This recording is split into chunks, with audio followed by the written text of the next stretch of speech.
Hi friends, ഈ വീഡിയോയിൽ നമ്മൾ നോക്കുന്ന ഒരു ചെറിയ കാര്യമാണ്. ഇത് ടെക്സ്റ്റ് ബുക്ക് ഉപയോഗിച്ച് നോക്കുന്ന പീരിയോഡിക് ടേബിളും ഇലക്ട്രോൺ വിന്യാസവും. അതായത് ഒരു ആറ്റത്തിൽ എത്ര ഇലക്ട്രോണുകൾ എവിടേക്കാണ് അടങ്ങിയിരിക്കുന്നത് എന്നാണ് നോക്കുന്നത്. ഒരു ഓർബിറ്റിൽ എത്ര ഇലക്ട്രോണുകൾ അടങ്ങിയിരിക്കുന്നു. നമുക്കറിയാം, ആറ്റത്തിൻ്റെ മാതൃക എന്ന് പറയുന്നത് ഒരു ന്യൂക്ലിയസ്, അതിന് ചുറ്റും ഷെല്ലുകളുണ്ട്. ഇങ്ങനെയാണ് ഷെല്ലുകൾ വരുന്നത്. ഈ ഷെല്ലുകളിലാണ് ഇലക്ട്രോണുകൾ അടങ്ങിയിരിക്കുന്നത്. ഇത് നമുക്ക് തോന്നിയ പോലെ ഇലക്ട്രോണുകൾ ആഡ് ചെയ്യാൻ പറ്റില്ല. ഓരോ ഷെല്ലിലും എത്ര ഇലക്ട്രോണുകൾ കൊള്ളുന്നു എന്നതിൻ്റെ കൃത്യമായ കണക്കുകളുണ്ട്. അതേപോലെ തന്നെ ഓരോ പേരുകളും. ഈ ന്യൂക്ലിയസ് കഴിഞ്ഞിട്ടുള്ള തൊട്ടടുത്ത ഷെല്ല് എന്ന് പറയുന്നത് കെ ഷെല്ലാണ്. ഒന്നാമത്തെ ഷെല്ല് കെ ഷെല്ലാണ്, അതിൻ്റെ പേരാണ് കെ എന്നത്. പിന്നെ രണ്ടാമത്തെ, അതിൻ്റെ എൽ എന്നാണ് പേര്. രണ്ടാമത്തെ ഷെല്ലിൻ്റെ പേരാണ് എൽ. മൂന്നാമത്തെ ഷെല്ലിൻ്റെ പേര് എം എന്നാണ്. നാലാമത്തെ ഷെല്ലാണ് N. K L M N. ഇങ്ങനെ 4 ഷെല്ലുകൾ വരുന്നു. ഈ ഷെല്ലുകളിലാണ് ഇലക്ട്രോണുകൾ അടങ്ങിയിരിക്കുന്നത്. ഇനി ഈ ഓരോ ഷെല്ലിനും പരമാവധി കൊള്ളുന്ന ഇലക്ട്രോണുകൾക്ക് എണ്ണമുണ്ട്. അതായത് ഈ കെ ഷെല്ലിലാണെങ്കിൽ 2 ഇലക്ട്രോണുകൾ മാത്രമാണ് കൊള്ളുക. അടുത്ത എൽ എന്ന ഷെല്ലിൽ 8 ഇലക്ട്രോണുകൾ അടങ്ങിയിരിക്കുന്നു. പിന്നെ വരുന്നത് എം. എമ്മിൽ 18 ഇലക്ട്രോണുകൾ കൊള്ളും. പരമാവധി കൊള്ളുന്ന ഇലക്ട്രോണുകളുടെ എണ്ണമാണിത്. പിന്നെ എന്നിൽ 32 ഇലക്ട്രോണുകൾ കൊള്ളും. ഇങ്ങനെയായിരുന്നു ആദ്യം അറിയപ്പെട്ടിരുന്നത്. എന്നാൽ കൂടുതൽ പഠനങ്ങൾ വന്നപ്പോൾ ഓരോ ഷെല്ലിലുമായിട്ടുള്ള ഇലക്ട്രോണുകൾ അടങ്ങിയിരിക്കുന്നത് ഈ ഓരോ ഷെല്ലിനും സബ് ഷെല്ലുകളുണ്ട്. ഇതിന് എനർജി ലെവൽ എന്ന് പറയും. ഈ ഷെല്ലിനൊക്കെ എനർജി ലെവൽ എന്ന് പറയും. ആ എനർജി ലെവലിലല്ല, ഇതിൻ്റെ ഉപ എനർജി ലെവൽ, സബ് എനർജി ലെവലിലാണ് ഇലക്ട്രോണുകൾ അടങ്ങിയിരിക്കുന്നതെന്ന് പുതിയ പഠനങ്ങൾ തെളിയിച്ചു.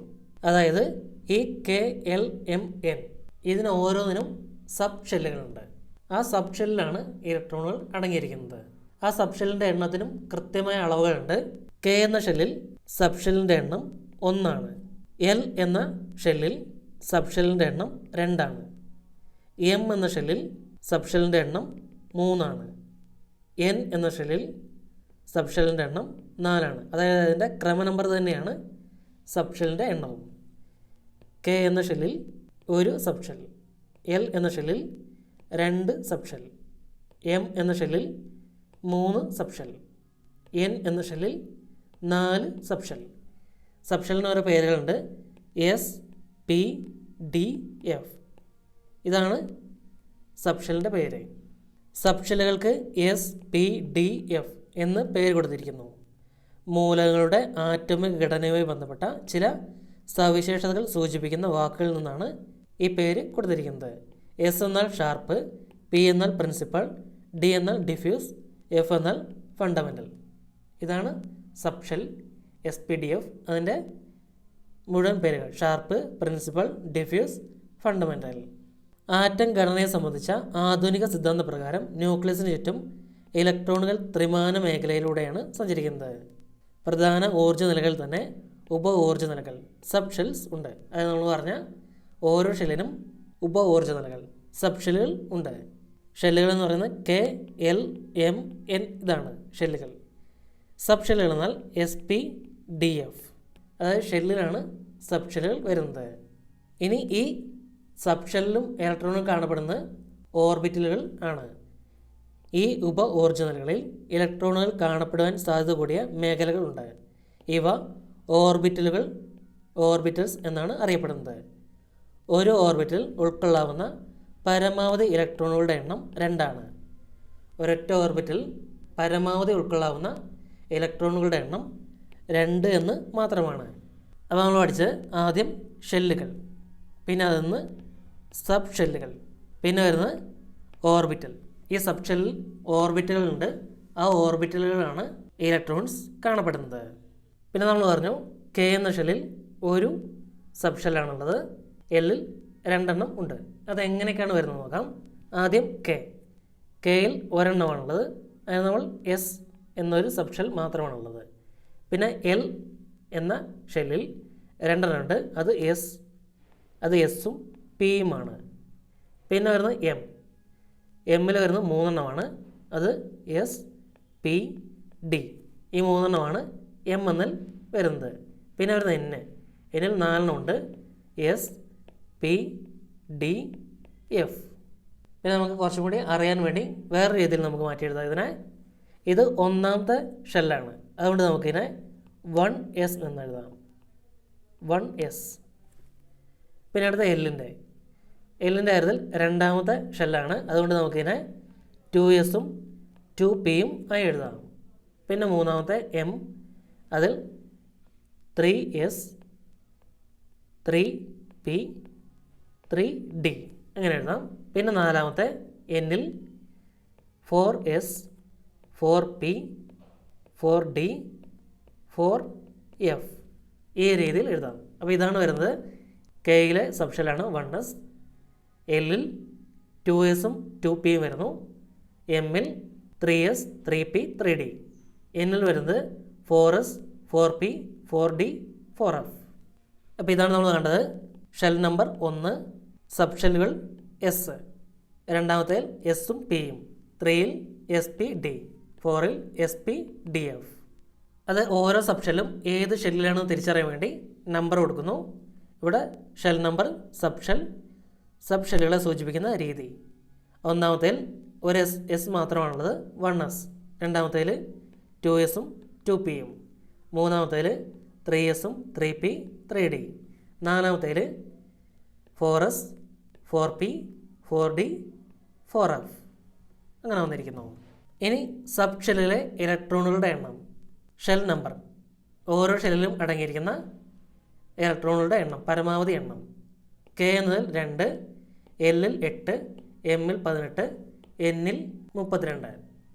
നമ്മൾ നേരത്തെ നോക്കി. ഇനി അതൊക്കെ എങ്ങനെയാണ് വരുന്നത് നോക്കാം. ഇനി അതിൻ്റെ സബ് ഷെൽ 1s എന്നതിൽ 2 ഇലക്ട്രോണുകളാണ് പരമാവധി ഉൾക്കൊള്ളാവുന്നത്.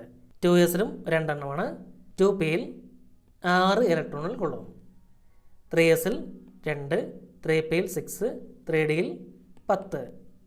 അങ്ങനെയാണ് 2ഉം 6ഉം 8, 8ഉം 10ഉം 18 ഇലക്ട്രോണുകൾ. പിന്നെ 4sൽ 2, 4pയിൽ 6, 4dയിൽ 10, 4fൽ 14. അങ്ങനെയാണ് 14ഉം 6ഉം 20, 10ഉം 30, 32. അങ്ങനെയാണ് 32 ഇലക്ട്രോണുകൾ വരുന്നത്. അതായത് എസ് എന്നതിൽ 2 ഇലക്ട്രോണുകൾ, പി എന്നതിൽ 6 ഇലക്ട്രോണുകൾ, ഡി എന്നതിൽ 10 ഇലക്ട്രോണുകൾ, എഫ് എന്നതിൽ 14 ഇലക്ട്രോണുകൾ പരമാവധി കൊള്ളും. സബ്ഷെല്ലിൽ ഉൾക്കൊള്ളാവുന്ന പരമാവധി ഇലക്ട്രോണുകളുടെ എണ്ണം: എസിൽ 2, പിയിൽ 6, ഡിയിൽ 10, എഫിൽ 14. എസിൽ 2, പിയിൽ 6, ഡിയിൽ 10, എഫിൽ 14. ഇനി ഇതെങ്ങനെയാണ് കിട്ടിയിരിക്കുന്നത് നോക്കാം. അതിന് വേറെ കാര്യം അറിഞ്ഞിരിക്കണം. എസ് സബ്ഷെല്ലിൽ ഇത്തരത്തിൽ ഒരു ഓർബിറ്റിൽ മാത്രമേ ഉള്ളൂ. അതിന് ഗോളാകൃതിയാണ്. അതായത് നമ്മൾ നേരത്തെ പറഞ്ഞു, ഒരു ഓർബിറ്റിൽ ആകെ 2 ഇലക്ട്രോണുകൾ മാത്രമാണ് ഉൾക്കൊള്ളുക എന്ന്. അങ്ങനെ എസ് എന്ന സബ്ഷെല്ലിൽ ഒരു ഓർബിറ്റിൽ മാത്രമാണുള്ളത്. ഒരു ഓർബിറ്റിൽ 2 എണ്ണം. അങ്ങനെ മൊത്തം ഇലക്ട്രോണുകളുടെ എണ്ണം 2. പിന്നെ അടുത്ത പി എന്നതാണ്. പി എന്ന സബ്ഷെല്ലിൽ 3 ഓർബിറ്റുകൾ ഉണ്ടായിരിക്കും. 3 ഓർബിറ്റലുകൾ. ഈ 3 എണ്ണത്തിൽ ഒരെണ്ണത്തിൽ 2, അങ്ങനെ 3 × 2 6 ഇലക്ട്രോണുകൾ. പിന്നെ ഡി എന്ന സബ്ഷെൽ, അതിൽ 5 ഓർബിറ്റൽ ഉണ്ടാകും. 5 ഓർബിറ്റൽ. ഒരു ഓർബിറ്റിൽ 2, അപ്പോൾ 5 എണ്ണത്തിൽ 10, 2 × 5 10. പിന്നെ അടുത്ത എഫ് ആണ്. എഫിൽ 7 ഓർബിറ്റൽ ഉണ്ട്. 7ൽ ഒരെണ്ണത്തിൽ 2 ആണെങ്കിൽ 7 എണ്ണത്തിൽ 14. ഇങ്ങനെയാണ് നമുക്ക് ഈ എസിൽ 2 എന്നും, പിയിൽ 6 എന്നും, ഡിയിൽ 10 എന്നും, എഫിൽ 14 എന്നും വരുന്നത്. ഇവിടെ ഓർത്തിരിക്കുക, ഒരു ഓർബിറ്റലിൽ കൊള്ളാവുന്ന പരമാവധി ഇലക്ട്രോണുകളുടെ എണ്ണം 2 എന്നാണ്. അങ്ങനെ എസ് എന്ന സബ്ഷെല്ലിൽ ഒരു ഓർബിറ്റൽ മാത്രമാണുള്ളത്. അതുകൊണ്ട് തന്നെ 2 ഇലക്ട്രോണുകൾ പരമാവധി കൊള്ളും. പിന്നെ പി എന്ന സബ്ഷെല്ലിൽ 3 ഓർബിറ്റലുകളുണ്ട്. അതുകൊണ്ട് തന്നെ 6 ഇലക്ട്രോണുകൾ പരമാവധി കൊള്ളും. ഡി എന്നതിൽ 5 ഓർബിറ്റൽ ഉണ്ട്. അതുകൊണ്ട് തന്നെ 10 ഇലക്ട്രോണുകൾ കൊള്ളും. എഫ് എന്നതിൽ 7 ഓർബിറ്റലുണ്ട്. അതുകൊണ്ട് തന്നെ 14 ഇലക്ട്രോണുകൾ പരമാവധി കൊള്ളും. അപ്പോൾ നമ്മൾ പറഞ്ഞത് ഇത്രയുമാണ്. ഒരു ആറ്റത്തിൻ്റെ ഘടന ഇതാണ്. സെൻട്രൽ ന്യൂക്ലിയസ്, അതിന് ചുറ്റും ഷെല്ലുകൾ. ഫസ്റ്റത്തെ കെ എന്ന ഷെൽ, പിന്നെ എൽ, എം, എൻ. ഈ ഓരോ ഷെല്ലിനും സബ് ഷെല്ലുകളുണ്ട്. അതിൻ്റെ സബ് ഷെല്ലിൻ്റെ പേരാണ് S, P, D, F. K എന്നതിൽ ഒരു സബ് ഷെല്ലാണുള്ളത്. എൽ എന്നതിൽ 2 സബ് ഷെല്ലുകളുണ്ട്, 2sഉം 2pയും. എം എന്നതിൽ 3 sub ഷെല്ലുകളുണ്ട്, 3s, 3p, 3d. n എന്നതിൽ 4 sub ഷെല്ലുകളുണ്ട്, 4s, 4p, 4d, 4f. ഇനി ഇതിൽ കൊള്ളുന്ന പരമാവധി ഇലക്ട്രോണുകളുടെ എണ്ണമാണ്. ആദ്യം നമ്മൾ ഷെല്ലിൻ്റെ എണ്ണം എടുത്തു. k എന്നതിൽ 2, l എന്നതിൽ 8, m എന്നതിൽ 18, n എന്നതിൽ 32. ഇതെങ്ങനെയാണ് വന്നതെന്ന് ആണ് നമ്മൾ കണ്ടുപിടിച്ചത്. ഇലക്ട്രോണുകൾ അടങ്ങിയിരിക്കുന്ന സബ് ഷെല്ലിലാണ്. സബ് ഷെൽ തന്നെ ഓർബിറ്റൽ ആണെന്ന് നമ്മൾ പഠിച്ചു. അതുകൊണ്ട് തന്നെ എസ് എന്ന സബ് ഷെല്ലിൽ 2 ഇലക്ട്രോണുകൾ കൊള്ളുക. പി എന്നതിൽ 6 ഇലക്ട്രോണുകൾ കൊള്ളും, ഡി എന്നതിൽ 10 ഇലക്ട്രോണുകൾ, എഫ് എന്നതിൽ 14 ഇലക്ട്രോണുകൾ. അതായത് എസ് എന്നതിൽ ഒരു ഓർബിറ്റിലാണുള്ളത്, ഒരു ഓർബിറ്റിൽ 2 എണ്ണം, അങ്ങനെ മൊത്തം 2 ഇലക്ട്രോണുകൾ കൊള്ളുന്നു. പി എന്നതിൽ 3 ഓർബിറ്റിലുണ്ട്, ഒരു ഓർബിറ്റിൽ 2 എണ്ണമാണ്, അങ്ങനെ 3 എണ്ണത്തിൽ 6 ഇലക്ട്രോണുകൾ.